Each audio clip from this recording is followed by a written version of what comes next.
Hello everybody, Flash Notion here, and we've got something kind of interesting today to take a look at. This is a My Little Pony short. Not an Equestria Girls short, but a My Little Pony short.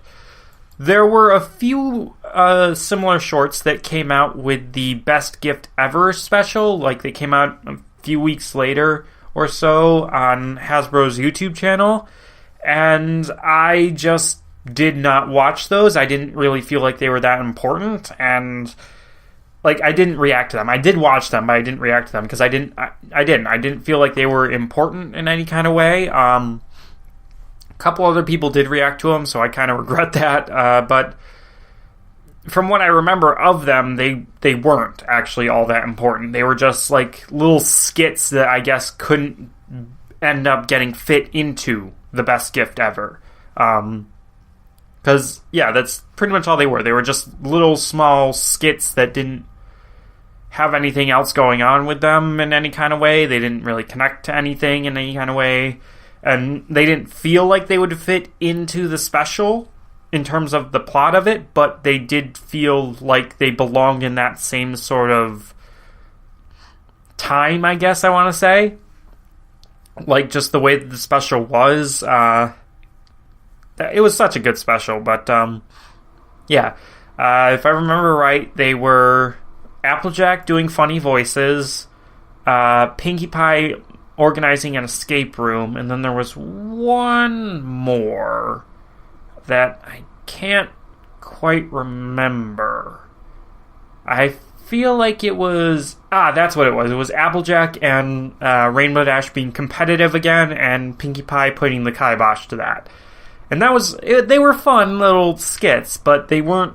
They wouldn't have fit in the special, but they did have the same general feeling to them. So, yeah, they were interesting. But this one is about Rarity, and it's called Rarity's Biggest Fan. And it's got the first little image here, the title image, is a picture of like a Japanese type fan that you would wave at yourself, a little manual thing that you flip open or whatever. So I'm not sure if this is like a literal fan or if we're talking about like somebody who is a fan of Rarity, which would also fit with the Best Gift Ever thing, because there was what's his name there? Pistachio.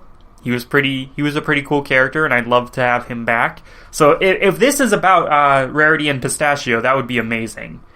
But I don't really know. It's only a couple minutes long, so I'm not expecting too much. But yeah, it should be interesting. So I've got it pulled up here now, and we're gonna give it a watch, starting in 3, 2, 1, play. A little too loud here. Okay. Ooh, at the spa. I'll have my usual main style. Thank you, Aloe. Not again. Oh. Do you need some water? Oh, I'm fine, darling. But why can't you try something different for once? We've seen Twilight with a few other I'm not sure I want hairstyles, scream anything, which are pretty nice. I mean, her with this like combed back style is also pretty nice right now. I mean, Rarity hardly ever changes up her style. Nothing stopping you from trying a new style. I do feel the winds of change rustling my mane. Oh, is this gonna like affect the future season? It would be pretty interesting. Something spectacular. Windswept.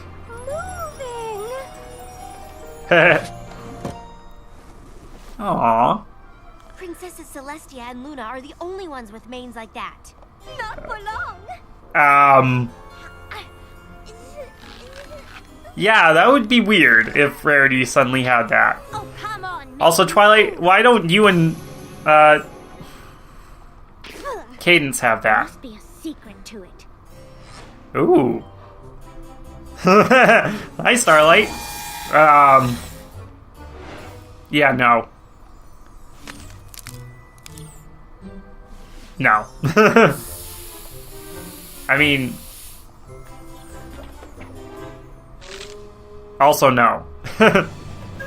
Just having a permanent fan also won't work, and it'll leave your mane looking like crap when you get off. Oh, hey, Spike. Oh, hey, Rarity. Cute. I picked up that fabric you asked me to. Anything else you need? Oh my god, really? Now that you mention it... Really? Come on, that's just mean. Rarity, I can't believe you figured it out. What's the secret to the spell? Actually, there was no spell. All it takes is... a big fan. Yeah, that's... Spiky Wikey. Now come along. We've got things to do and ponies who need to see me. He's happy to help, but... we were denied lore. I'm not happy. Also, that was kind of... That's just... I feel like there are going to be a couple of people that are exasperated by this. It's funny, but... Alright, let's end this here. Allspark, not DHX. There was no DHX logo, I don't think. Was there? Oh, no, there was. It just went by... There wasn't an actual Hasbro logo. Only the Allspark Pictures thing. Okay. That's what it was missing. Okay. So, yeah, where do we begin? Let's start with the lore, because I think that's the most interesting one. And it's the one I don't really want to forget about. But, yeah, Celestia and Luna have manes that not only move constantly, but they're like a different substance, texture than the other characters' mane styles. And this was definitely evident in the movie, where the way that they animated it there definitely gave it like a semi-transparent, well, more than just that. It really looked like clouds almost, nebulous and moving and glowing, which it's an effect that's easier to put into the movie, I feel like, than in the show, because the show, it's all 2D stuff, whereas in the movie they could have done it's more 3D, so yeah, they had a lot more that they could do there,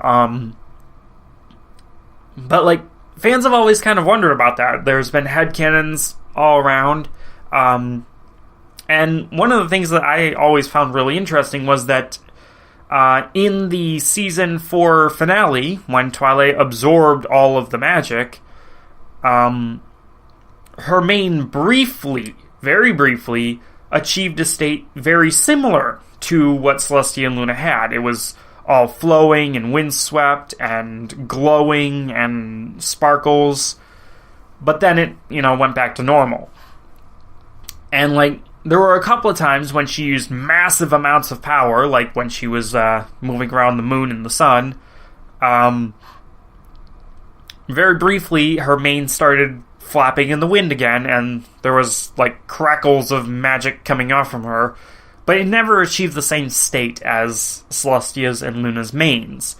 And a lot of fans, like the ones that ascribe to Twilight now being immortal, a lot of fans have it as a theory that when she gets older, Twilight's basically going to look like either Celestia or Luna, and she's going to have a mane very similar.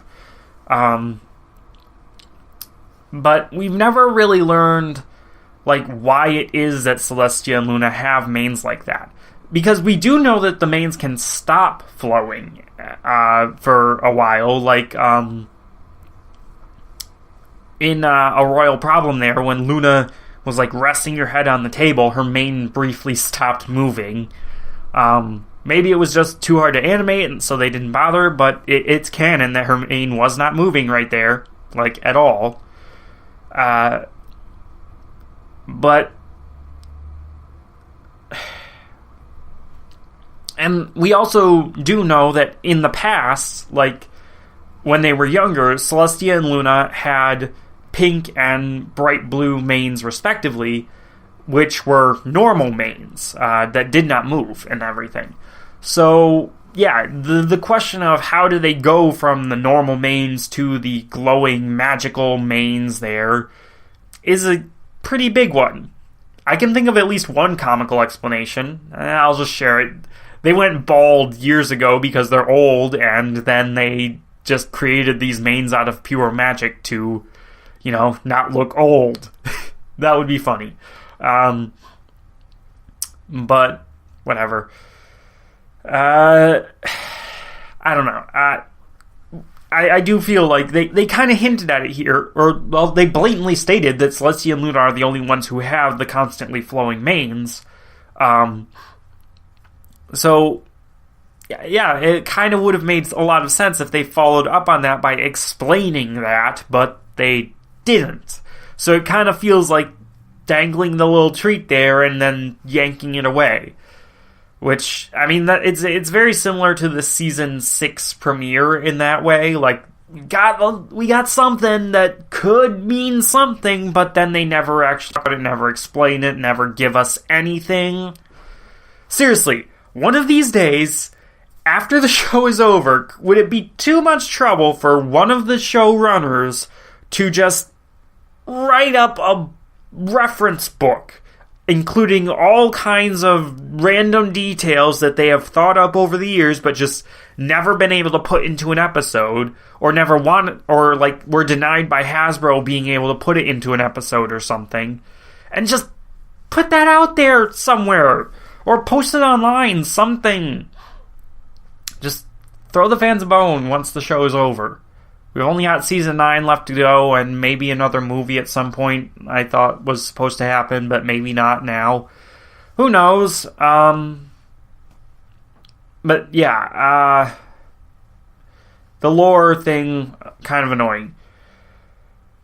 And then the other aspect of it, the Spike and Rarity aspect of it. Oh dear. I'm kind of dreading to see if Applegeek ever reacts to this little short here, because he is one of the more vocal people to be against the ship and against the dynamic between those two characters. And I feel like this very much plays into the thing that he hates, which is Rarity basically just using Spike and stringing him along, knowing his affection for her, and then just, yeah, I mean, basically doing exactly what Hasbro did to the fans here, or what the writers did to the fans here with the lore. Like, Rarity's doing that to Spike. She's giving him the hope, and then never actually giving him anything. Which, you know, you might not want her to give him anything in the first place, but it's kind of just mean of her to use his affection for her like that. And I can't. That's the Spike episode that I want for Season 9. We're ending the show anyways. Just give us this one episode where Spike just gets fed up with Rarity, you know, doing this to him, and actually calls her out on it, and then either, you know, go forward with the romance shipping aspect of it, or have Spike finally realize that that is a pipe dream that's never going to come true, and he moves on from it. And it's just like, we're still going to be friends, I'm just not going to be, well, that. Like, she's not going to be able to manipulate him like that anymore. Like, just give us that episode in Season 9. That would be incredible. I feel like that would be a really good episode. Especially, like, from Rare... Because, how can I put this? There are two different perspectives there. Like, obviously Spike being hopelessly head over heels for Rarity is not going to want to, you know, not like her anymore. Like, love is very complicated like that. But, obviously, he wants her to respect him, and he wants her to take him seriously, and doesn't want to be just used by her. He doesn't want his affection to be used by her like that. So, it really, like, it would be a conflict for Spike that he would really not know how to resolve, and the rest of the main six might not really know how to resolve that either. I mean, Twilight's never dealt with Flash Sentry in any kind of way. So, yeah. Well, although she did deal with Star Tracker there, right? On the ship there, so maybe she could have some advice to give to Spike. But yeah, like, from Spike's angle, you'd have a pretty interesting thing there of him actually deciding, does he want to keep his will he not just have his affection for Rarity, but will he allow his heart to dictate his actions in the future? Or will he wise up and realize that he has to move on in some way, no matter what his heart is telling him? So that's an interesting Spike angle, but on the other side of that, you have the Rarity angle, where Spike calls her out on it, and suddenly she has to confront the fact that, well, maybe she hasn't been all that fair to him, and what's the fair thing to do? Is it to tell him that she's not interested, or maybe she is interested in him, and she's just kind of waiting for something, or what's the deal there? And if she's not interested in him, how should she let him down? Or should she not let him down right away, but just, like, stop taking advantage of him? You know, there's all kinds of ways that it could end, and having Rarity go through that conflict would be pretty interesting. And between the two of those conflicts, you could get a 22-minute episode out of it. I really feel like you could. So, yeah, I want to see it. Speaking of 22 minutes, like, I'm talking for a while here. So, yeah, I mean, I didn't like seeing that, mostly because I know other people are likely to not like seeing that for those specific reasons. I've always been a pretty big Sparity shipper. I do like it in a way, like, it's sympathetic. I very much appreciate Spike's crush on Rarity, and I've always kind of had it as my headcanon that Rarity is simply waiting for Spike to actually, you know, take some initiative and ask her out on a date. You know, like, that's my headcanon. But I don't know. We'll never know until the writers actually decide to do something about it. Which, I mean, it's not impossible to do it. Gravity Falls did it. Gravity Falls did it with Wendy and Dipper, and I can actually say that now because I've seen it. This will probably be the first everybody's hearing about it on the channel, I think. I don't think I've mentioned it in any other reactions, but yes, I've been recording my reactions to Gravity Falls, and I've actually recorded them all. Now I'm going to be in the process of editing and rendering and uploading and dealing with copyright and just making sure everything's good to go before they all get released. But yes, Gravity Falls did it with Dipper and Wendy. They addressed the precocious crush. They explained that, yeah, the age difference is kind of a thing that might make it difficult, at least in the short term. And they also addressed that maybe Dipper should move on. They did all kinds of things with it. But the important thing was that they just didn't string it out as, you know, Dipper just being head over heels for Wendy and her being seemingly oblivious the way that they have with Spike and Rarity. So yes, the fact that they've done that in Gravity Falls really makes it feel like they should, if you're going into the final season where you can basically say screw you to the censors at that point, it really is the time to do that sort of episode. And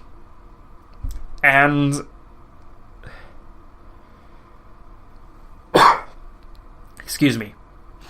But, like, beyond, like, even beyond that, like, Steven Universe has also done a sort of episode like that, with Love Letters and Jamie and Garnet. So, there's precedent for it at this point, and I really feel like the show should, if the show is coming to an end, like, they know that their audience has kind of grown up at this point. Like, even ignoring the whole brony periphery demographic, like, the original audience that started watching the show back when it first started airing, the audience of little girls and little boys even, they've all grown up by now. It's been 9 years almost. They will have graduated high school probably by now. They're more than mature enough to handle a message about this sort of thing. So, just do it. So, yeah, that talked about now. How do I actually feel about this short? It's kind of annoying. I don't think I'll be rewatching it all that much. There were no meme faces in it or anything like that. So, ultimately, I don't think it's completely inconsequential. I just feel like it's a promise that needs to be delivered on in a kind of way, is how I feel about it. Oh, and it was also kind of interesting that Starlight showed up. So, yay! Like, she didn't talk, but she was there, which is all that we usually ask for. Okay. So, I think that's about everything, and I will see you all next time. God, this went on for way too long.